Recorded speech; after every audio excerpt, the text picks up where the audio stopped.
दोस्तों नमस्कार। आप देख रहे हैं बिहार के मुख्य समाचार। जुड़े रहिए दिन भर की ताजा और बड़ी खबरों के साथ। विकास, रोजगार, योजना, पेंशन, साथ ही साथ कृषि, मौसम, राजनीति, सभी खबरें एक एक करके विस्तार से। बने रहिए वीडियो में शुरू से अंत तक। आइए देखते हैं बिहार की ताजा समाचार।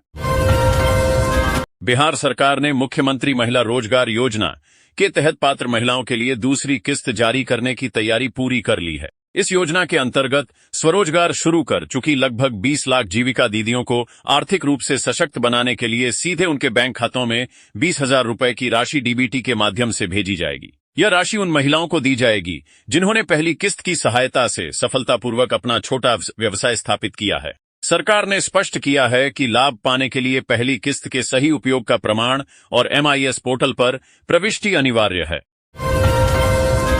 बिहार में नौकरी की तलाश कर रहे लोगों के लिए अच्छी खबर है। राज्य की सम्राट चौधरी सरकार ने इस साल 18 लाख से ज्यादा रोजगार देने का प्लान बनाया है। बता दें कि बिहार में रोजगार एक बड़ा मुद्दा रहा है और विपक्ष के नेता इस मुद्दे को लेकर अक्सर सरकार को घेरते हैं। हालांकि सरकार ने पहले भी कहा था कि अगले 5 साल में 1 करोड़ लोगों को रोजगार देने का टारगेट बनाया जा चुका है। इसी के तहत अलग अलग विभागों में रोजगार उपलब्ध कराए जाएंगे। पटना, बिहार के मुख्यमंत्री सम्राट चौधरी ने राज्य के 97.84 लाख सामाजिक सुरक्षा पेंशनधारियों को बड़ी सौगात दी है। बिहार पेंशन दिवस के अवसर पर मुख्यमंत्री ने रिमोट का बटन दबाकर कुल 1,423.94 करोड़ रुपए की राशि सीधे लाभार्थियों के बैंक खातों में डीबीटी के माध्यम से हस्तांतरित की। सरकार ने अब हर महीने की 10 तारीख को बिहार पेंशन दिवस के रूप में मनाने की घोषणा की है, ताकि वृद्धजन, विधवा महिलाओं और दिव्यांगजनों को समय पर पेंशन मिल सके। मुख्यमंत्री ने स्पष्ट किया कि राज्य सरकार वंचित वर्गों के सम्मान और सुरक्षा के लिए पूरी तरह प्रतिबद्ध है। बिहार में सरकारी नौकरियों की राह देख रहे लाखों युवाओं का इंतजार लगातार लंबा होता जा रहा है।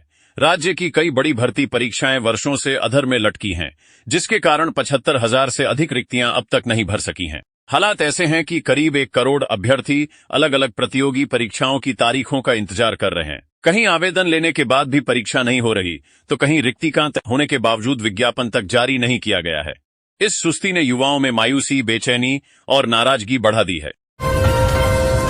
नालंदा, बिहार सरकार के पंचायती राज विभाग के मंत्री दीपक प्रकाश ने कहा है कि राज्य में पंचायत चुनाव निर्धारित समय पर कराने की दिशा में सरकार पूरी गंभीरता से कार्य कर रही है। चुनाव की सभी तैयारियां तेज कर दी गई हैं और आवश्यक प्रक्रियाओं को समयबद्ध तरीके से पूरा किया जा रहा है, ताकि चुनाव शांतिपूर्ण, निष्पक्ष और पारदर्शी तरीके से संपन्न हो सके।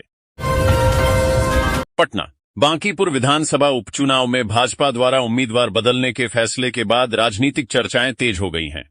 पार्टी ने पहले अभिषेक कुमार उर्फ अभिषेक बंटी को उम्मीदवार बनाया था। हालांकि नामांकन के कुछ ही समय बाद उन्होंने चुनाव नहीं लड़ने का फैसला कर लिया। इसके बाद भाजपा ने उनकी जगह नीरज कुमार सिन्हा को मैदान में उतार दिया। इस फैसले के बाद राजनीतिक गलियारों में अलग अलग तरह के कयास लगाए जा रहे हैं।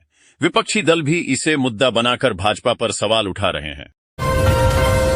पटना, लोकप्रिय मैथिली लोक गायिका और दरभंगा जिले की अलीनगर विधानसभा सीट से भारतीय जनता पार्टी की विधायक मैथिली ठाकुर इन दिनों अपने क्षेत्र में काफी एक्टिव हैं।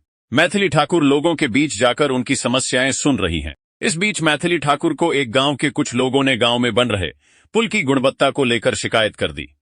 गांव वालों ने बीजेपी विधायक मैथिली ठाकुर को बताया कि पुल के निर्माण में गुणवत्ता का ख्याल नहीं रखा जा रहा है। इसके बाद मैथिली ठाकुर का एक्शन देखने को मिला। सहकारिता विभाग द्वारा संचालित नारी शक्ति स्वरोजगार योजना ग्रामीण और शहरी महिलाओं को आत्मनिर्भर बनाने की दिशा में एक क्रांतिकारी कदम है। इस योजना का मुख्य उद्देश्य महिलाओं में उद्यमिता को बढ़ावा देना और उन्हें आर्थिक रूप से सशक्त बनाना है। इस योजना के तहत महिलाएं सिलाई कढ़ाई केंद्र, बुटीक, ब्यूटी पार्लर, किराना दुकान या लघु उद्योग जैसे स्वरोजगार आसानी से शुरू कर सकती हैं। सरकार द्वारा इन व्यवसायों के लिए आसान शर्तों पर ऋण उपलब्ध कराया जा रहा है, जिससे पूंजी की कमी बाधा नहीं बनेगी। यह पहल न केवल महिलाओं को आय का साधन प्रदान करेगी, बल्कि स्थानीय स्तर पर रोजगार सृजन में भी मदद करेगी। पटना, बांकीपुर विधानसभा उपचुनाव को लेकर राजद प्रत्याशी रेखा गुप्ता ने नामांकन दाखिल कर दिया है। रेखा गुप्ता के नामांकन के दौरान नेता प्रतिपक्ष तेजस्वी यादव समेत उनके परिवार का कोई सदस्य मौजूद नहीं था। इससे राजद के चुनाव लड़ने की गंभीरता पर सवाल खड़ा कर दिया। सवाल इतना भर ही नहीं है, बल्कि महागठबंधन के अन्य दलों के वरिष्ठ साथी, जो इस मौके को गंभीर और प्रतिस्पर्धा से भर बना सकते थे, उन नेताओं ने भी रेखा गुप्ता के नामांकन से खुद को दूर रखा। राजनीतिक गलियारों में तो इसे बीजेपी को वॉक ओवर देना माना जा रहा है। क्यों ऐसे मानदंड तैयार किए जा रहे हैं, समझिए।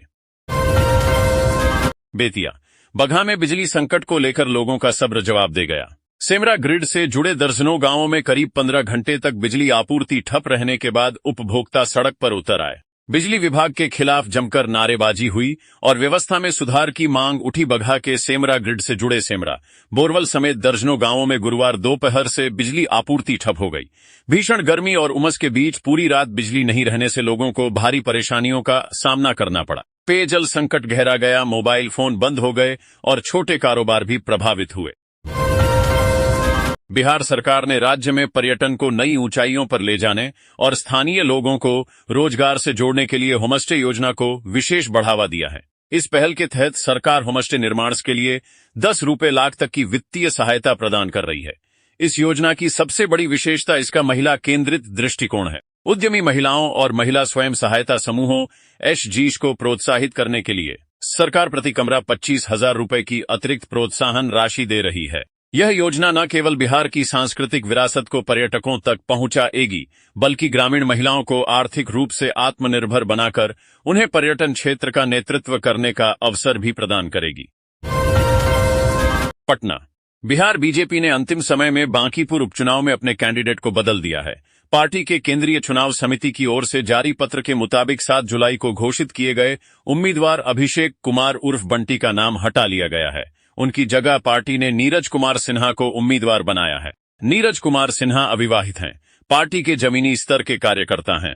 बिहार कांग्रेस नेता इसके पीछे पार्टी के राष्ट्रीय अध्यक्ष नितिन नबीन और केंद्रीय मंत्री अमित शाह के बीच चल रही खटपट देख रहे हैं। भागलपुर श्रावणी मेला 2026 को लेकर प्रशासनिक तैयारियां तेज हो गई हैं। सदर अनुमंडल पदाधिकारी ने जिला सामान शाखा को भेजकर मेले के सफल एवं व्यवस्थित संचालन के लिए अजगैविनाथ धाम के नमामि गंगे घाट से लेकर कांवरिया मार्ग, पार्किंग स्थल, नियंत्रण कक्ष, अस्थायी थाना और वाच टावर तक की व्यापक व्यवस्था करने की मांग की है। श्रावणी मेले के उद्घाटन स्थल नमामि गंगे घाट को विशेष रूप से आकर्षक बनाया जाएगा। यहां भव्य टेंट और जर्मन हैंगर का निर्माण कराया जा रहा है। इसके अलावा laser light show, water musical fountain, आकर्षक डिस्प्ले, पर्याप्त कुर्सी, टेबल, पंखा, चौकी, प्रकाश एवं विद्युत व्यवस्था, सीसीटीवी कैमरे, पेयजल, शौचालय और जनरेटर की व्यवस्था करने का प्रस्ताव दिया गया है। पटना बांकीपुर विधानसभा उपचुनाव में भाजपा उम्मीदवार के नामांकन वापस लेने के बाद सियासत गर्म हो गई है। जन सुराज के सूत्रधार प्रशांत किशोर ने इस मुद्दे पर भाजपा पर तीखा हमला बोला है। उन्होंने कहा कि अब तक देश में लोग भाजपा के डर से पीछे हटते रहे हैं, लेकिन यह पहली बार हुआ है जब भाजपा का ही उम्मीदवार चुनावी मैदान से हट गया। प्रशांत किशोर के इस बयान के बाद राजनीतिक हलकों में नई बहस शुरू हो गई है। बांकीपुर का उपचुनाव अब और ज्यादा दिलचस्प होता नजर आ रहा है। पटना बिहार सरकार की महत्वाकांक्षी जीविका योजना ग्रामीण महिलाओं की तकदीर बदल रही है। राज्य सरकार ने ग्रामीण क्षेत्रों में महिलाओं को आर्थिक रूप से सशक्त बनाने और उन्हें स्वरोजगार से जोड़ने के लिए एक बड़ा कदम उठाया है। अब जीविका दीदियों को बैंकों के माध्यम से 1 रुपए लाख तक का आसान ऋण उपलब्ध कराया जा रहा है, ताकि वे अपना लघु व्यवसाय शुरू कर सकें। इसके अतिरिक्त योजना के तहत महिलाओं को वर्ष में 125 दिनों के रोजगार की गारंटी भी सुनिश्चित की जा रही है। इस पहल का मुख्य उद्देश्य महिलाओं को वित्तीय रूप से आत्मनिर्भर बनाकर उन्हें समाज की मुख्यधारा में लाना है। सरकार की इस सहायता से ग्रामीण अर्थव्यवस्था में नई ऊर्जा का संचार हो रहा है और महिलाओं में आत्मविश्वास बढ़ा है।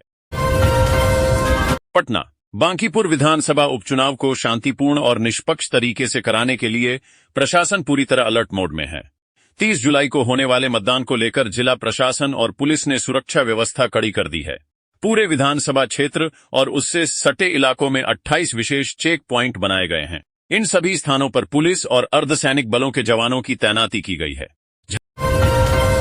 झाझा जमुई बिहार पुलिस भर्ती परीक्षा में शामिल होने वाले राज्य के लाखों अभ्यर्थियों की भारी भीड़ और सुविधा को देखते हुए पूर्व मध्य रेल ने एक बहुत बड़ा फैसला लिया।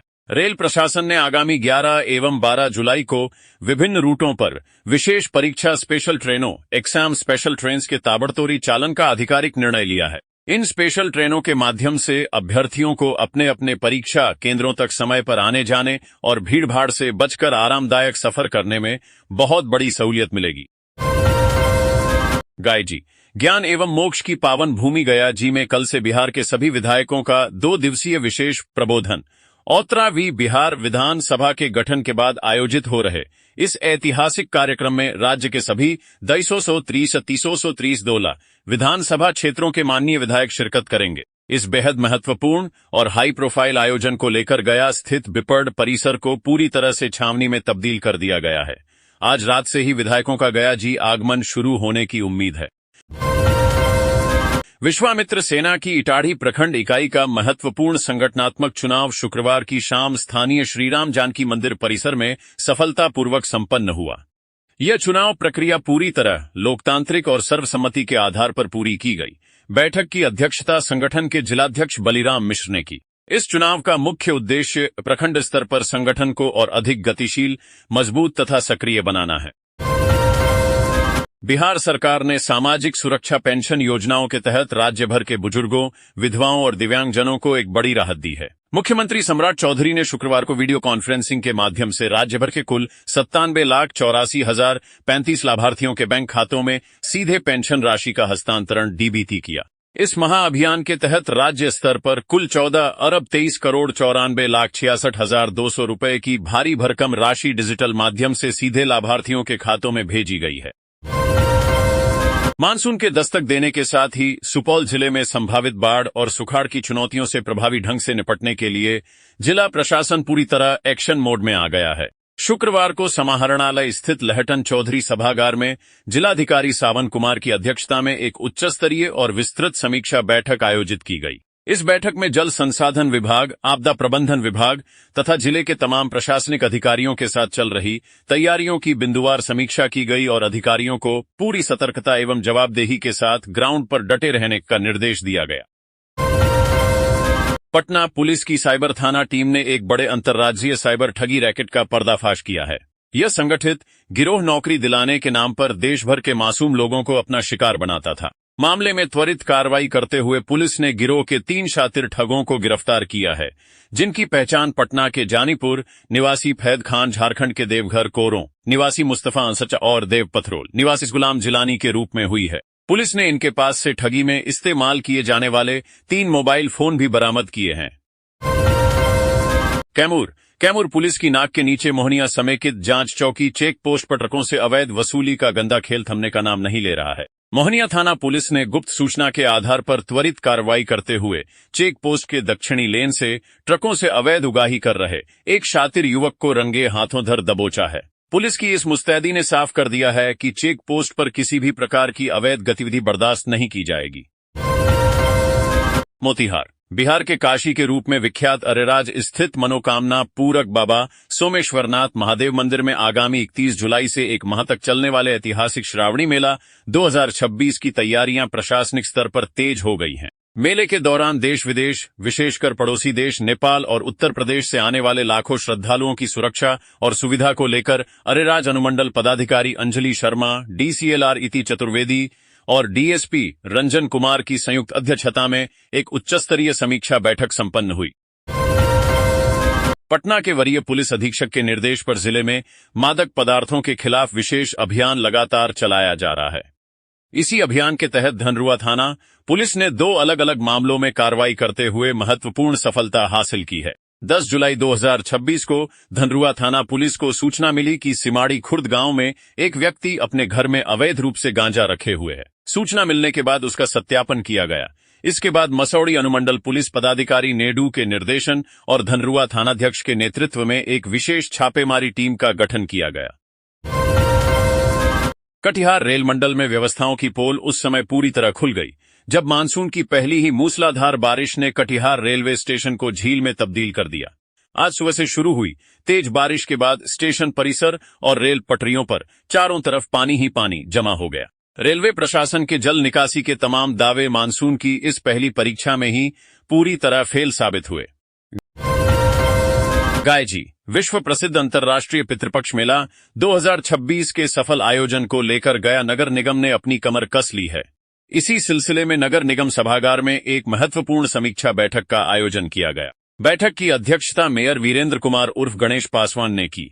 इस उच्चस्तरीय बैठक में सशक्त स्थायी समिति के वरिष्ठ सदस्य अखौरी ओंकार नाथ उर्फ मोहन श्रीवास्तव, प्रभारी नगर आयुक्त आदित्य कुमार, पीयूष सहित कार्यपालक अभियंता, सहायक अभियंता, एई, जेई मुख्य रूप से मौजूद रहे। गोपालगंज केंद्र सरकार की महत्वाकांक्षी एडिप योजना के तहत दिव्यांगजनों को आत्मनिर्भर बनाने और उनके आवागमन को सुगम करने के उद्देश्य से खरीदी गई 23 नई ट्राई साइकिलें पिछले कई वर्षों से विभागीय लापरवाही की भेंट चढ़ी हुई हैं। यह चौंकाने वाला मामला गोपालगंज के सदर प्रखंड कार्यालय का है, जहां वर्ष 2022 से ही सभागार की ऊपरी मंजिल पर ये नई ट्राई साइकिलें वितरण के अभाव में पड़ी जंग खा रही हैं। मुंगेर अवैध हथियारों के निर्माण और तस्करी के खिलाफ मुंगेर पुलिस का शिकंजा लगातार कसता जा रहा है। इसी कड़ी में नगर के कोतवाली थाना क्षेत्र के लाल दरवाजा स्थित गीता बाबू रोड पर पुलिस ने न्यायालय के आदेश पर एक बड़ी कार्रवाई को अंजाम दिया है। मामले में लंबे समय से फरार चल रहे मुख्य आरोपी चंदन सहनी के घर कोतवाली थाना पुलिस अचानक गाजे बाजे और ढोल नगाड़ों के साथ पहुंची, जिससे पूरे इलाके के लोगों का हुजूम उमड़ पड़ा। प्रदर्शनकारियों ने अंचल प्रशासन और भू माफियाओं के बीच गहरी सांठगांठ होने का सनसनीखेज दावा किया। माले नेताओं ने आरोप लगाया कि जहां एक तरफ गरीब जनता अपने जायज काम के लिए महीनों भटकती है, वहीं दूसरी तरफ भू माफियाओं के प्रभाव में आकर विक्रम अंचल कार्यालय द्वारा एक ही तिथि सेम डेट में 50 से 50 मामलों का मोटेशन कर दिया जाता है। नेताओं ने इसे अंचल में फैले संस्थागत भ्रष्टाचार का बड़ा सबूत बताया। पटना जिले के बिक्रम प्रखंड में भाकपा माले और खेग्रामस खेतीहर ग्रामीण मजदूर सभा के नेतृत्व में 8 सूत्री मांगों को लेकर एक विशाल विरोध प्रदर्शन किया गया। प्रखंड कार्यालय से झंडा बैनर लिए हजारों की संख्या में गरीब मजदूर और पार्टी कार्यकर्ताओं ने मार्च निकाला और नारेबाजी करते हुए प्रखंड मुख्यालय पहुंचे। प्रदर्शनकारियों की मुख्य मांगों में सभी भूमिहीनों को 5 डिसमिल जमीन व पक्का मकान देने, पर्चाधारियों को जमीन पर कब्जा दिलाने, दाखिल खारिज व परिमार्जन में व्याप्त भ्रष्टाचार पर रोक लगाने और सामाजिक सुरक्षा पेंशन को बढ़ाकर 3,000 रुपये करने जैसी मांगे प्रमुखता से शामिल रहीं। एनडीए बिहार में नई एनडीए सरकार के गठन के बाद शनिवार को मुख्यमंत्री आवास पर राष्ट्रीय जनतांत्रिक गठबंधन एनडीए की महत्वपूर्ण बैठक आयोजित हुई। मुख्यमंत्री सम्राट चौधरी की अध्यक्षता में हुई इस बैठक में गठबंधन के सभी 5 घटक दलों के शीर्ष नेताओं के साथ साथ पहली बार सभी जिलाध्यक्षों को भी बुलाया गया। बैठक का मुख्य उद्देश्य संगठन और सरकार के बीच बेहतर समन्वय स्थापित करना तथा विकास योजनाओं को जिला और प्रखंड स्तर तक प्रभावी ढंग से पहुंचाने की रणनीति तैयार करना रहा। बैठक में पूर्व मुख्यमंत्री नीतीश कुमार, जदयू के राष्ट्रीय कार्यकारी अध्यक्ष संजय झा, उप मुख्यमंत्री विजय चौधरी, जदयू प्रदेश अध्यक्ष उपेंद्र कुशवाहा सहित एनडीए के कई वरिष्ठ नेता मौजूद रहे। इसके अलावा गठबंधन के सभी घटक दलों के जिलाध्यक्षों ने भी अपने अपने क्षेत्रों का फीडबैक साझा किया। पटना हाईकोर्ट के वरिष्ठ न्यायाधीश जस्टिस सुधीर सिंह को पटना हाईकोर्ट का कार्यकारी चीफ जस्टिस नियुक्त किया गया है। वर्तमान मुख्य न्यायाधीश जस्टिस मीनाक्षी मदन राय के 11 जुलाई 2026 को सेवानिवृत्त होने के बाद वह यह जिम्मेदारी संभालेंगे। इस संबंध में भारत सरकार की ओर से अधिसूचना जारी कर दी गई है। वहीं शुक्रवार को पटना हाईकोर्ट के शताब्दी हॉल में जस्टिस मीनाक्षी मदन राय के सम्मान में भावपूर्ण विदाई समारोह आयोजित किया गया। समारोह में हाईकोर्ट के न्यायाधीशों, बड़ी संख्या में अधिवक्ताओं, एडवोकेट्स एसोसिएशन के अध्यक्ष योगेश चंद्र वर्मा, अपर महाधिवक्ता अंजनी कुमार सहित न्यायपालिका से जुड़े कई गणमान्य लोग मौजूद रहे। इस अवसर पर जस्टिस राय के परिवार के सदस्य भी उपस्थित थे। नवादा बिहार के पंचायती राज मंत्री दीपक प्रकाश शुक्रवार को अपने एक दिवसीय दौरे पर नवादा पहुंचे। मंत्री के आगमन को लेकर स्थानीय एनडीए कार्यकर्ताओं और समर्थकों में भारी उत्साह देखा गया। सर्किट हाउस पहुंचने पर कार्यकर्ताओं ने फूल हाइफन मालाओं, पारंपरिक वाद्य यंत्रों और गगनभेदी नारों के बीच मंत्रोच्चारण के साथ उनका भव्य और जोशपूर्ण अभिनंदन किया। इस दौरान पूरा परिसर कार्यकर्ताओं की मौजूदगी से सराबोर नजर आया। बिहार में नीट 2026 री एग्जाम फर्जीवाड़ा मामले की जांच अब अपने सबसे निर्णायक मोड़ पर पहुंच गई है। आर्थिक अपराध इकाई के डीआईजी मानवजीत सिंह ढिल्लो शुक्रवार को खुद लखीसराय पहुंचे, जिससे इस पूरे मामले में हड़कंप मच गया है। जिला अतिथि गृह में पुलिस और प्रशासनिक अधिकारियों के साथ एक उच्च स्तरीय समीक्षा बैठक करने के बाद डीआईजी सीधे तेतरहाट थाना के लिए रवाना हुए। यहां वे मामले की कमान संभालते हुए गिरफ्तार किए गए सभी 3 शून्य आरोपियों से आमने सामने गहन पूछताछ करेंगे।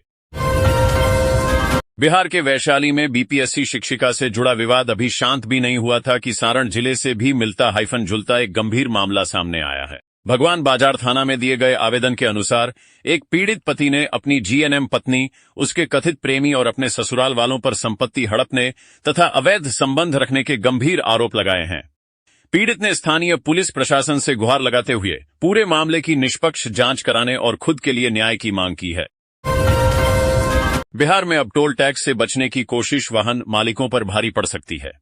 राज्य सरकार ने नई टोल टैक्स नीति लागू कर दी है, जिसके तहत यदि कोई वाहन चालक टोल प्लाजा पर टैक्स चुकाए बिना निकल जाता है या भुगतान करने से इनकार करता है तो उसे दोगुना टोल टैक्स देना होगा। पथ निर्माण विभाग ने नई व्यवस्था की अधिसूचना जारी कर सभी संबंधित एजेंसियों को इसे सख्ती से लागू करने का निर्देश दिया है।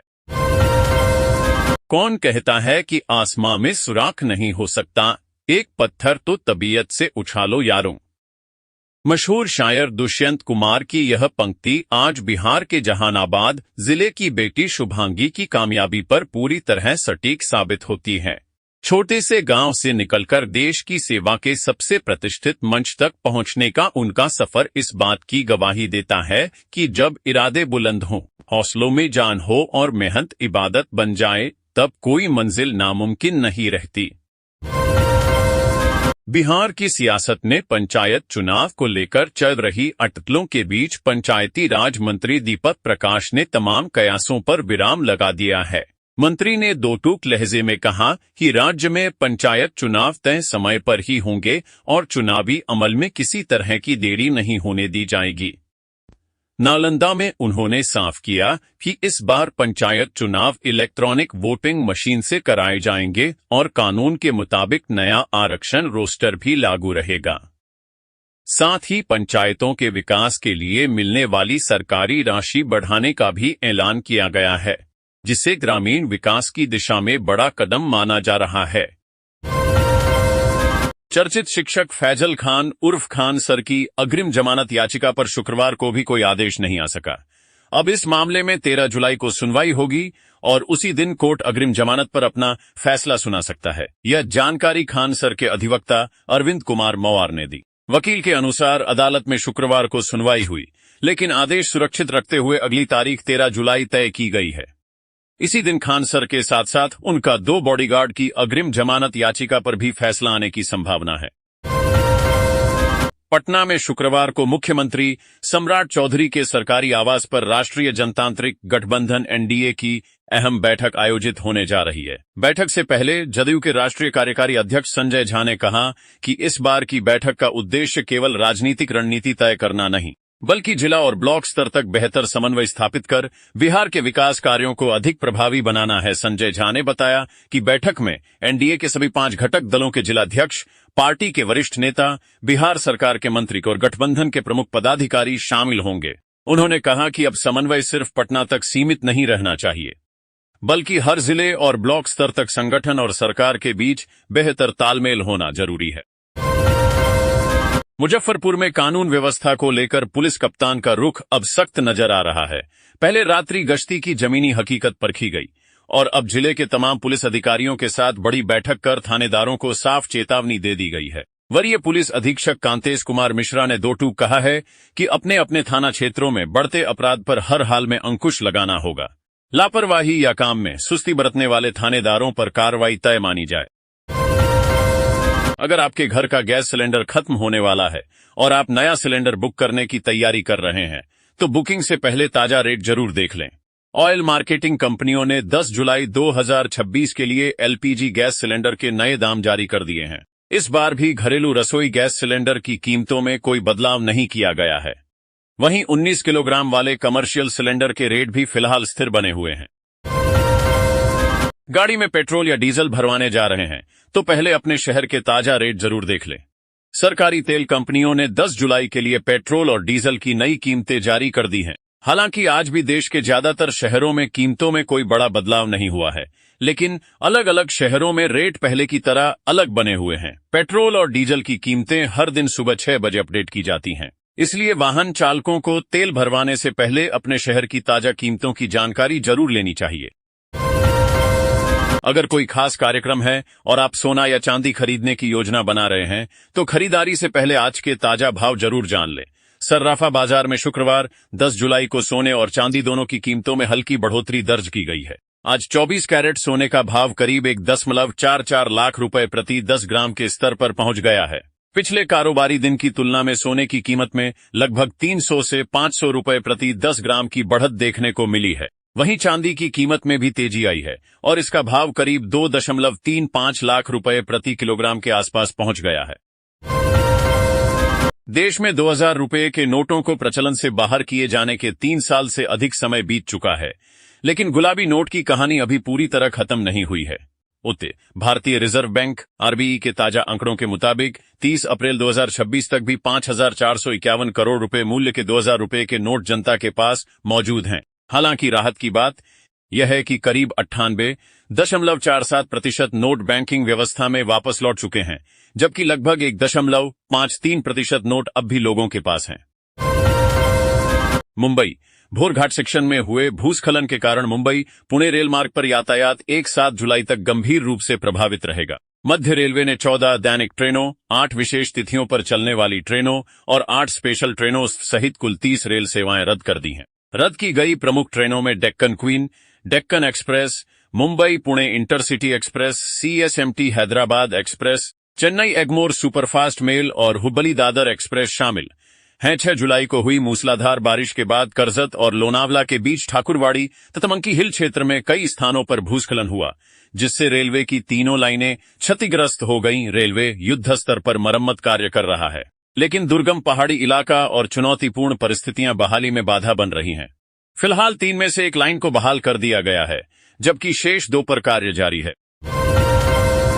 देश भर से सैकड़ों वाहन चालकों की तरफ से E20% एथनॉल मिश्रित पेट्रोल की गुणवत्ता को लेकर शिकायत करने के बावजूद केंद्र सरकार फिलहाल पुनर्विचार को तैयार नहीं दिख रही है। सरकार यह बात तो मान रही है कि E20 से कारों की माइलेज 5% तक घट जाती है, लेकिन देश में मौजूदा E20 ईंधन की जगह किसी दूसरी ईंधन की बिक्री शुरू करने की संभावना से इनकार कर रही है। फिर शुक्रवार को प्राकृतिक गैस मंत्रालय MOPNG ने शुक्रवार को इथेनॉल मिश्रित ईंधन पर सवालों जवाबों की एक पूरी फहरिस्त जारी करते हुए सरकार का पक्ष रखा है। इसमें कहा गया है कि अंतर्राष्ट्रीय बाजार में कच्चे तेल की कीमत $70 प्रति बैरल रहे तो घरेलू स्तर पर E20 का निर्माण महंगा होता है, क्योंकि सरकारी तेल कंपनियां 71 रुपए प्रति लीटर की दर से एथनॉल खरीदती हैं।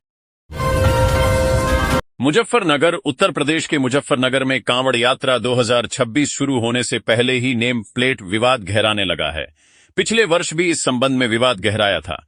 अब एक बार फिर नेम प्लेट को लेकर बातें सामने आने लगी हैं। दरअसल सावन मास की कांवड़ यात्रा 30 जुलाई से शुरू होने जा रही है। इससे पहले पश्चिमी उत्तर प्रदेश में एक बार फिर होटल, ढाबों और खान पान की दुकानों पर नेम प्लेट का मुद्दा चर्चा में आ गया है। पिछले वर्ष इस विषय को लेकर हुए विवाद के बाद इस बार उत्तर प्रदेश सरकार में स्वतंत्र प्रभार राज्य मंत्री कपिल देव अग्रवाल ने स्पष्ट कहा है कि किसी भी होटल, ढाबे या रेस्टोरेंट पर ऐसा नाम नहीं होना चाहिए, जिससे ग्राहकों के बीच भ्रम की स्थिति उत्पन्न हो। राम मंदिर दान चोरी मामले के सामने आने के बाद श्री राम जन्मभूमि तीर्थ क्षेत्र ट्रस्ट ने VIP दर्शन पास जारी करने की व्यवस्था में बड़ा बदलाव किया है। ट्रस्ट की ओर से अब VIP और सुगम दर्शन पास की सिफारिश और मंजूरी की जिम्मेदारी महंत दिनेंद्र दास को सौंप दी गई है। इसके साथ ही उनकी सिस्टम ID सक्रिय एक्टिवेट कर दी गई है, जबकि पूर्व में यह अधिकार रखने वाले चंपत राय, अनिल मिश्रा और गोपाल राव की सिस्टम सृष्टि निष्क्रिय डीएक्टिवेट कर दी गई है। यूनिफॉर्म सिविल कोड समान नागरिक संहिता लागू करने की दिशा में महाराष्ट्र सरकार ने बड़ा कदम उठाया है। मुख्यमंत्री देवेंद्र फडणवीस ने गुरुवार को विधानसभा में UCC यूनिफॉर्म सिविल कोड के नियमों का मसौदा तैयार करने के लिए 7 सदस्यीय समिति के गठन की घोषणा। इस समिति की अध्यक्षता सुप्रीम कोर्ट की पूर्व न्यायाधीश न्यायमूर्ति रंजना देसाई करेंगी। मुख्यमंत्री देवेंद्र फडणवीस ने विधानसभा में बताया कि समिति में सुप्रीम कोर्ट और हाईकोर्ट के पूर्व न्यायाधीशों, संवैधानिक विशेषज्ञ, पूर्व नौकरशाह और सामाजिक क्षेत्र के प्रतिनिधियों को शामिल किया गया है। समिति का काम महाराष्ट्र में समान नागरिक संहिता लागू करने के लिए आवश्यक नियमों और प्रक्रियाओं का मसौदा तैयार करना होगा। जय हिंद, जय भारत, वंदे मातरम।